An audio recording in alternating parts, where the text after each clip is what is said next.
चिरंजीवी आई है, नई रोशनी लाई है। अरे कौन लाएगा देश में क्रांती? चिरंजीवी चिरंजीवी अरे बाल मजूरी थांबलीच पाहिजे, थांबलीच पाहिजे, थांबलीच पाहिजे। अरे जोर जुलूम के टक्कर में संघर्ष हमारा नारा है, अरे लड़ेंगे, अरे आवाज दो, अरे चिरंजीवी आई है, नई रोशनी लाई है। अरे कौन लाएगा देश में क्रांति? चिरंजीवी चिरंजीवी। नमस्कार, मैं सलोनी तोड़करी, चिरंजीवी संगठन की राज्याध्यक्षा। अभी चिरंजीवी संगठन की तरफ से हमने कुछ महीने हो गए, मतलब दिसंबर 2019 से एक मुहिम शुरू की है बाल भिखारी मुक्त भारत की, जो अभी उसको 6 महीने हो रहे हैं। और आज हमारा 25वां सोमवार है जो हम कर रहे हैं। मतलब पूरे भारत में के जो बाल भिखारी है वो नष्ट होने चाहिए, या फिर उनको शिक्षण मिलना चाहिए, उनको भी एक छोटे बच्चों की तरह उनको भी उनकी ज़िंदगी जीने के लिए मिलनी चाहिए। इसीलिए ये उपोषण ये जो मुहिम है वो हम चला रहे हैं।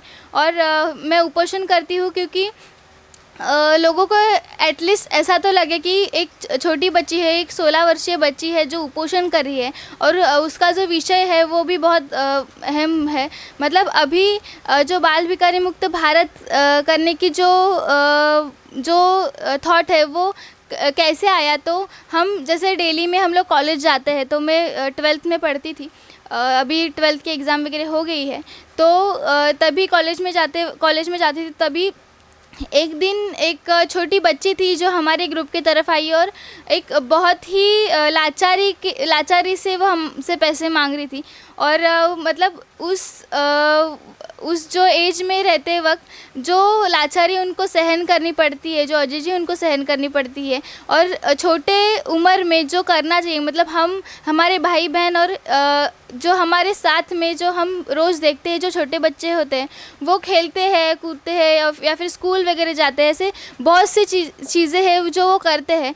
फिर मम्मी पापा के पास उनका वो ज़िद होगी, ये छोटी छोटी चीज़ें हैं जो उनको नहीं मिलती, और वो सबसे ज़्यादा उनके मानसिकता पे वो बहुत ज़्यादा फ़र्क करती है। और इस पूरी घटना के बाद मैंने डिसाइड किया, मतलब चिरंजीवी संगठन का काम पिछले 7 साल से ये शुरू है, लेकिन फिर भी अभी इस 7वें वर्धापन दिन के निमित्त में हमने ये बाल भिखारी मुक्त भारत की मुहिम शुरू की।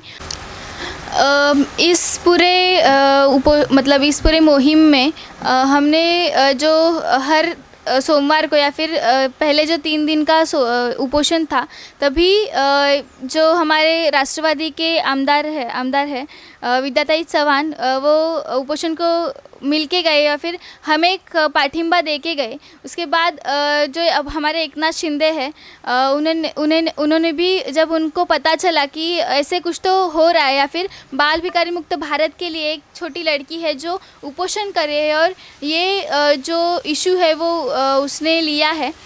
मैं गिरीश शुक्ला, और हमारी कुछ मांग है कि पहली मांग तो ये है कि जो चाइल्ड लेबर का जो एज है वो 14 से 18 हो, क्योंकि ये जो एज है ये मतलब ये एज है वो एजुकेशन का है। तो इसलिए मैं ऐसा चाहता हूँ कि ये 14 से 18 हो, और ये काफ़ी इम्पॉर्टेंट एज है फॉर द एजुकेशन। इसलिए और जो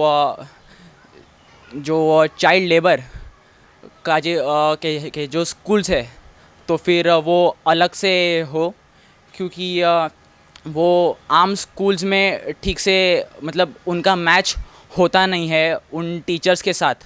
तो इसलिए हम चाहते हैं कि उनके स्कूल्स हो अलग से, और जो चाइल्ड लेबर की जो इम्प्रिजनमेंट है, तो फिर वो 5 to 10 years तक की हो, और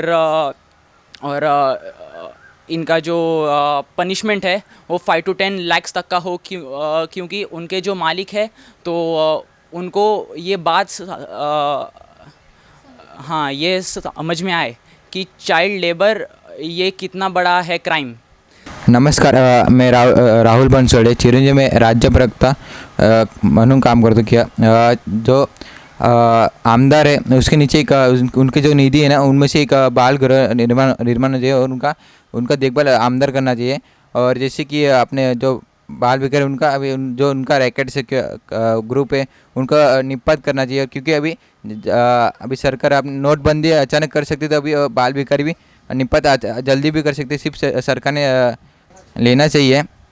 और ऐसा कि और जो बाल भिखारी वो जल्दी से जल्दी अपना उनका जो शिक्षण है उनको मतलब पढ़ाई उनको जल्दी उनमें से प्रवाह में लाना चाहिए। नमस्कार, मेरा नाम चेतन चस्मिता चंद्रकांत कांबळे, चिरंजीवी संगठन में राज्य सचिव काम करता हूँ। जैसे कि देख सकते हैं हम एक 14 से 15 मांग लेके हम आगे आ रहे चिरंजीवी संगठन। हमारी पहली मांग ऐसी कि जो बाल भिखारी का जो वयोगट है जो 14 से 18 तक करना चाहिए।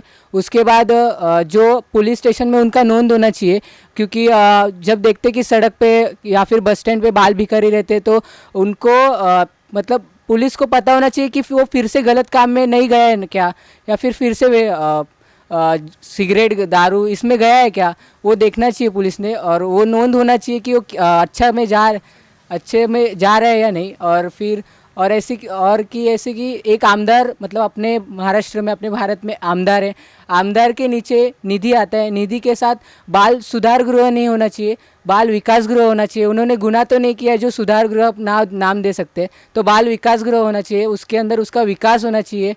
फिर उसके अंदर भी एक स्वतंत्र समिति होनी चाहिए जो उनके साथ काउंसलिंग करना चाहिए। अभी देख सकते कि बड़े अच्छे मतलब और बच्चे रहते हैं कि जो स्ट्रेस में रहते हैं, जो बोल नहीं सकते, उनके लिए काउंसलर होना चाहिए और वो भी गवर्नमेंट से ही होना चाहिए। और उसके बाद जो बाल मजदूरी करके लेगा उसको 5 से 10 साल तक जेल होना चाहिए और 5 से 20 लाख तक उनको फाइन मिलना चाहिए उनको। और एक मतलब देख सकते कि पूरा अभी ये एकंदरित हम मांग लेके जा रहे हैं आगे। और हमारा अभी 25 मंडे है और अभी देख सकते कि ट्रैफिक सिग्नल में जाएंगे या फिर बस स्टैंड में जाएंगे, ट्रैफिक सिग्नल पे गाड़ी लेके आते हैं लोग, कांच खोलते हैं और फिर आते, उनका रैकेट होता है, मतलब वो खुद नहीं मांगते, उनसे करवाया जाता है। तो मतलब वो आते उनको हम पैसा भी देते हैं और सिग्नल रेड होता है और हम रुकते, फिर वो आते, पैसा देते अपन और वो सिग्नल ग्रीन होता है और वो मतलब अपन गाड़ी लेके अपना चले जाते हैं, लेकिन उन लोग के लिए वो रेड सिग्नल ही हो जाता है। तो बाल भिखारी बोलना ही नहीं चाहिए एक तो वो, और पैसा भी नहीं देना चाहिए। उनको पढ़ाई की जिम्मेदारी आप उठाओ, उनको क्या देख सकते हैं, उनके लिए मतलब उनका विकास के लिए आप क्या कर सकते हैं, इसके लिए आप मदद करो। अभी देख सकते हैं कि हम एक छोटी जगह पे उपोषण कर रहे हैं, अभी तक हम गवर्नमेंट से रिस्पांस अभी तक आया नहीं है, लेकिन हम रुकने वाले नहीं है, हम सब स्टूडेंट ही है। और ऐसे साथ देता रहना, सोशल मीडिया के द्वारा हम जितना चाहिए लोगों के पास पहुंचा रहे हैं हम ये, तो आप मदद करिए। धन्यवाद।